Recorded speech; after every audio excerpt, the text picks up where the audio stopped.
Bismillahirrahmanirrahim. Assalamualaikum warahmatullahi wabarakatuh. Kembali lagi bersama saya Rifa Sania Ramdhani dalam mata pelajaran Sejarah Indonesia. Selamat pagi anak-anak. Bagaimana kabarnya hari ini? Semoga kalian selalu diberi kesehatan dan kemudahan dalam menuntut ilmu. Pertemuan kali ini kita akan membahas materi lanjutan dari materi sebelumnya, yaitu tentang dampak penjajahan bangsa Eropa di Indonesia. Kalau pertemuan kemarin kita membahas dampak penjajahan bangsa Eropa di Indonesia dalam bidang politik dan ekonomi. Hari ini kita akan membahas dampak penjajahan bangsa Eropa di Indonesia dalam bidang sosial, budaya, dan pendidikan. Nah, anak-anak, seperti yang sudah Ibu infokan pertemuan sebelumnya, bahwasannya hari ini setelah pembelajaran kita akan mengadakan ulangan harian dan silahkan anak-anak bisa mempersiapkan bahan-bahan yang memang diperlukan dalam ulangan harian. Sebelum pembelajaran dimulai, alangkah baiknya kita berdoa dan membaca basmalah bersama-sama. Bismillahirrahmanirrahim. Kita lanjut ke pembelajaran. Nah, seperti biasa, Ibu menampilkan terlebih dahulu peta konsep. Di sini ada peta konsep dampak penjajahan bangsa Eropa bagi bangsa Indonesia. Yang pertama ada bidang politik, yang kedua bidang ekonomi, dan yang akan kita bahas pertemuan kali ini yaitu bidang sosial budaya dan bidang pendidikan. Nah, pertemuan kali ini kita akan membahas dua materi yaitu bidang sosial budaya dan bidang pendidikan. Dampak dari bidang sosial budaya. Yang pertama ada pembagian kelas sosial. Nah, pada masa pemerintahan kolonial ini ada pembagian kelas sosial gitu, di mana dibagi menjadi 3 kelas, yaitu kelas 1 kelas kulit putih atau bangsa Eropa, kelas 2 bangsa asing timur atau Cina, kelas 3 ada kaum pribumi. Nah, pembagian sosial ini dilakukan untuk pembeda gitu dari warga pribumi dengan bangsa-bangsa Eropa. Yang kedua ada bangsa penguasa pribumi tidak lagi mempunyai hak istimewa. Nah, jadi bangsa kolonial ini menggeser hak-hak istimewa dari para bangsawan gitu. Pihak pribumi tidak lagi mempunyai status sebagai bangsawan yang sangat dihormati oleh rakyatnya. Jadi rata gitu semuanya sebagai warga pribumi. Yang ketiga ada pergeseran nilai-nilai budaya Indonesia dengan budaya Barat. Nah, di sini muncul nilai-nilai budaya baru gitu. Hilangnya budaya Indonesia seperti nilai gotong royong dan kesatuan, dan munculnya budaya Barat seperti mabuk-mabukan, dance, dan pergaulan bebas. Di mana di Indonesia itu hal-hal seperti hal-hal mabuk-mabukan, dance, dan pergaulan bebas itu bertentangan dengan ajaran Islam. Nah, ini bisa dilihat di sini ada seorang warga pribumi yang menjadi pembantu rumah tangga gitu bagi bangsa Eropa, di mana ini membedakan kelas antara bangsa kulit putih kelas 1 dengan bangsa pribumi yang berada di dudukan paling terakhir yaitu kelas 3. Dan di sini juga dilihat pada zaman dahulu itu yang paling diagungkan oleh rakyat pribumi adalah bangsawan-bangsawan gitu, raja-raja. Namun sekarang digantikan dengan pemerintah kolonial yang sedang ditandu oleh para rakyat pribumi. Nah, dilanjut ke dampak penjajahan bangsa Eropa bagi Indonesia dalam bidang pendidikan. Ini terhalang ya, mohon maaf. Nah, ini adalah salah satu tokoh pencetus dari politik etis gitu. Ada Alexander W.F. Edinburgh yang diangkat menjadi Gubernur Jenderal Hindia Belanda pada tahun 1909 sampai 1916. Pada awal abad ke-12 dimulai era politik etis yang dipimpin oleh Alexander W.F. Edinburgh ada 3 program politik etis ya. Politik etis yaitu irigasi, edukasi, dan transmigrasi. Hal yang paling penting untuk mendukung simbol kemajuan dari politik etis itu adalah dikembangkannya program pendidikan. Nah, salah satu latar munculnya politik etis, latar belakang munculnya politik etis yaitu salah satunya dijalankannya politik etis munculnya kritik dari kaum humanis melalui karya sastra yang berjudul Maksa Pelar yang ditulis oleh Edward Dawes Dekker atau yang dikenal dengan Multatuli.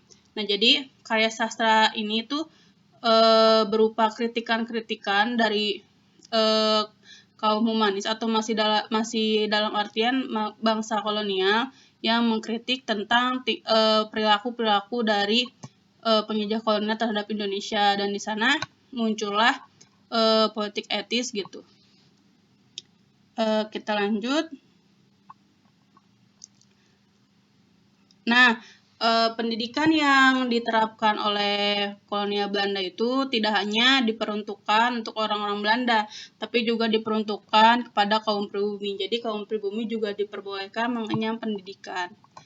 Nah, selain itu, faktor didorongnya politik etis ada faktor dukungan dari R.A. Kartini, di mana di R.A. Kartini mengirim surat kepada sahabatnya yaitu Nyonya R.M.A. Bendanon yang Bendanon di Belanda yang menjadi inspirasi kaum etis.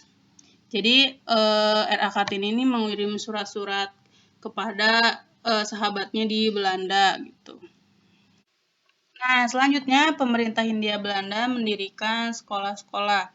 Salah satunya ada sekolah dasar pada tahun 1900 tercatat 169 Europe League School atau ELS di seluruh Hindia Belanda.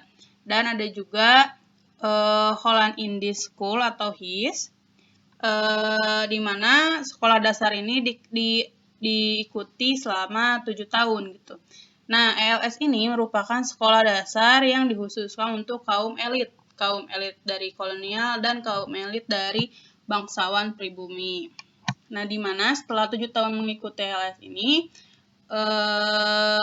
mereka bisa melanjutkan sekolah ke sekolah menengah pertama atau SMP kalau sekarang di HBS atau Hornburger School, di mana mereka mengikuti sekolah itu selama 5 tahun. Nah, selama 5 tahun ini mereka bisa langsung masuk ke universitas gitu tanpa harus mengikuti ke sekolah menengah atas. Namun, apabila mereka mengikuti sekolahnya di Holland Indies School atau HIS, mereka akan melanjutkan sekolahnya ke menengah pertama di Mulo, di mana mereka akan mengikuti pendidikan itu selama 4 tahun. Nah, setelah 4 tahun mengikuti pendidikan di Mulo, mereka akan lanjut ke sekolah menengah atas atau Allgemeine Middelbare School atau AMS selama 3 tahun. Jadi, dari kaum elit ini mereka cuma mengikuti 12 tahun pendidikan, sedangkan yang dari HIS mereka akan mengikuti pembelajaran selama 13 tahun.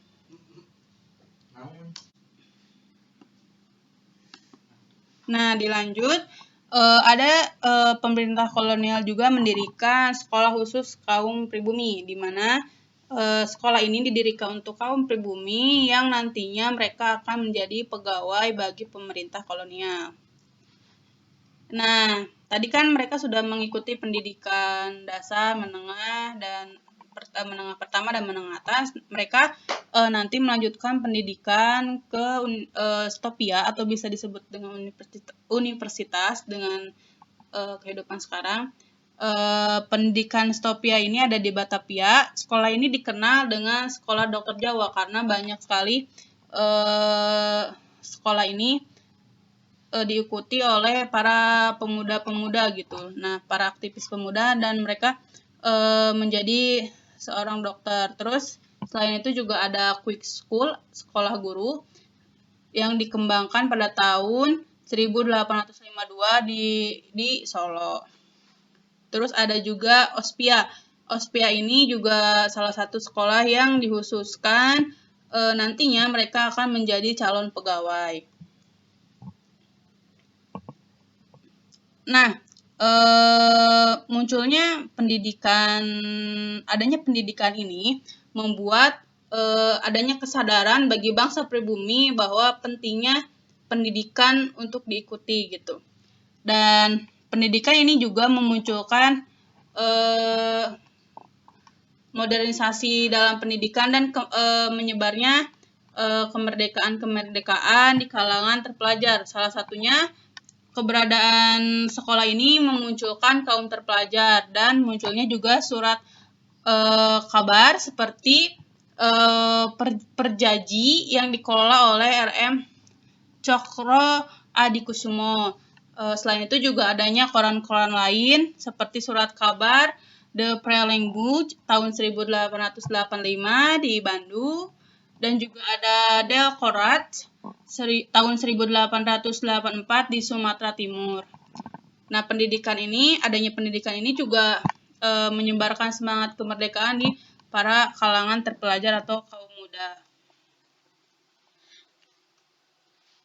Nah, kesimpulannya, dampak dari penjajahan bangsa Eropa bagi bangsa Indonesia dalam bidang sastra itu menggeserkan nilai-nilai budaya lokal yang masuknya budaya barat seperti dance dan mabuk-mabukan. Sedangkan dalam bidang pendidikan ini, walaupun masih adanya kelas atau perbedaan antara kaum pribumi dan Eropa, namun adanya pendidikan, adanya sekolah-sekolah ini memunculkan kesadaran penting bagaimana pentingnya pendidikan bagi bangsa pribumi dan mempercepat juga proses menuju kemerdekaan. Nah, anak-anak, pertemuan kali ini dicukupkan, dan untuk bab 3 ini sudah selesai. Jangan lupa hari ini kita akan ada ulangan. Link ulangannya akan Ibu share di Telegram grup. Silahkan kalian isi dan sesuai instruksi yang ada di Telegram gitu. Terima kasih. Semoga bermanfaat. Mohon maaf apabila ada kesalahan. Sampai jumpa di pertemuan selanjutnya. Assalamualaikum warahmatullahi wabarakatuh.